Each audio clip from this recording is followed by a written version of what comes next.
വളരെ എളുപ്പത്തിൽ ഒരു മുട്ട ചമ്മന്തിച്ചോറ് എങ്ങനെയാണ് തയ്യാറാക്കുന്നത് നോക്കാം. അതിനായി ഒരു പാൻ അടുപ്പത്ത് വെച്ച് അതിലേക്ക് 2 ടേബിൾ സ്പൂൺ വെളിച്ചെണ്ണയും 1 ടീസ്പൂൺ കടുകും ചേർത്ത് കടുക് ഒന്ന് പൊട്ടി വരുമ്പോൾ അതിലേക്ക് ഒരു മീഡിയം സൈസ് സവാള അരിഞ്ഞതും 2 പച്ചമുളക് അരിഞ്ഞതും ചേർത്ത് നന്നായിട്ടൊന്ന് വഴറ്റി കൊടുക്കാം.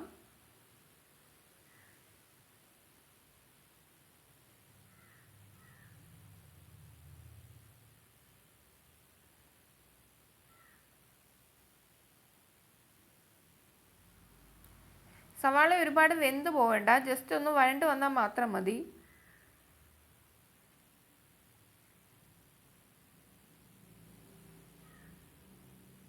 ഇനി ഇതിലേക്ക് ഒരു തണ്ട് കറിവേപ്പില കൂടി ചേർത്ത് കൊടുത്ത് നന്നായിട്ടൊന്ന് വഴറ്റിയെടുക്കാം.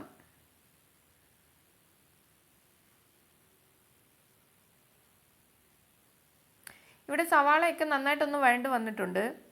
ഇനി നമുക്ക് ചേർത്ത് കൊടുക്കേണ്ടത് ഉപ്പാണ്. ഞാനിവിടെ ഒരു 1/4 ടീസ്പൂൺ ഉപ്പ് ചേർക്കുന്നുണ്ട്. നന്നായിട്ടൊന്ന് വഴറ്റിയെടുക്കാം.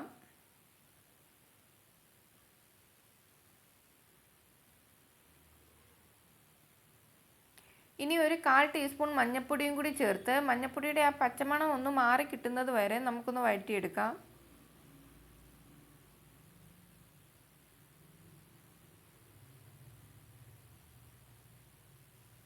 പച്ചമണമൊക്കെ ഒന്ന് മാറി വന്നിട്ടുണ്ട്. ഇനി ഇതിലേക്ക് ചേർത്ത് കൊടുക്കേണ്ടത് മുട്ടയാണ്. ഞാനിവിടെ ഒരു മുട്ട എടുത്തിട്ടുണ്ട്. അത് ഇതിലേക്ക് ചേർത്ത് കൊടുത്ത് നന്നായിട്ടൊന്ന് മിക്സ് ചെയ്തെടുക്കാം.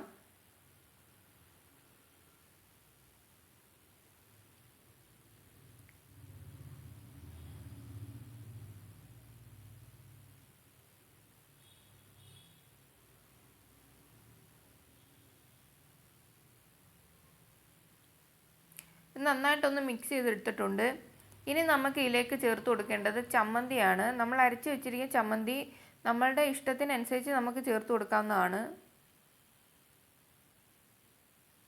എന്നിട്ട് നന്നായിട്ടൊന്ന് മിക്സ് ചെയ്തെടുക്കാം.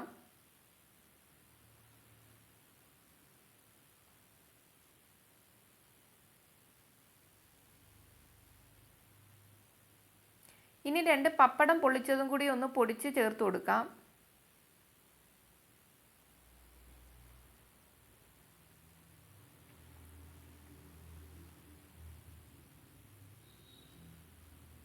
ഇനി നമ്മളുടെ ആവശ്യത്തിനനുസരിച്ചുള്ള ചോറ് നമുക്ക് ഇതിലേക്ക് ചേർത്ത് കൊടുക്കാം.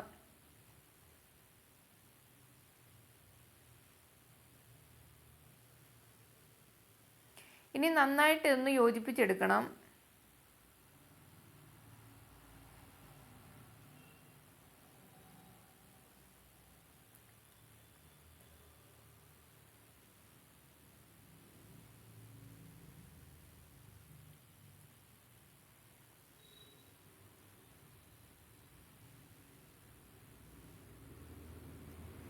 ഇത് നന്നായിട്ടൊന്ന് യോജിപ്പിച്ചെടുത്തിട്ടുണ്ട്. ഇതിൻ്റെ കൂടെ വേറെ കറികളുടെ ഒന്നും യാതൊരു ആവശ്യമില്ല. നമ്മുടെ മുട്ട ചമ്മന്തിച്ചോറ് ഇവിടെ റെഡി ആയിരിക്കുകയാണ്.